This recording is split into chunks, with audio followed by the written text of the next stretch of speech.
তাহিরপুরে মাদকবিরোধী অভিযানে পুলিশের ওপর হামলা, আহত ১, আটক ৭। সুনামগঞ্জের তাহিরপুরে মাদকবিরোধী অভিযানে গিয়ে হামলার শিকার হয়েছে পুলিশ। বুধবার রাত ৮টার দিকে তাহিরপুর সদর ইউনিয়নের উজান তাহিরপুর গ্রামে এই ঘটনা ঘটে। জানা গেছে, গোপন সংবাদের ভিত্তিতে উজান তাহিরপুর গ্রামের আশরাফুলের দোকানে অভিযান চালায় পুলিশ।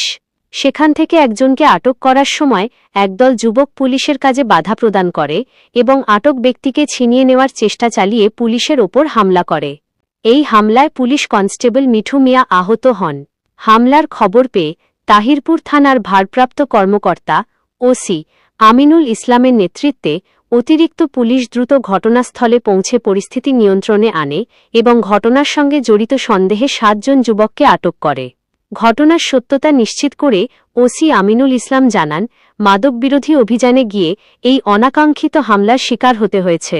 এই ঘটনায় জড়িতদের বিরুদ্ধে কঠোর আইনানুগ ব্যবস্থা গ্রহণ করা হচ্ছে।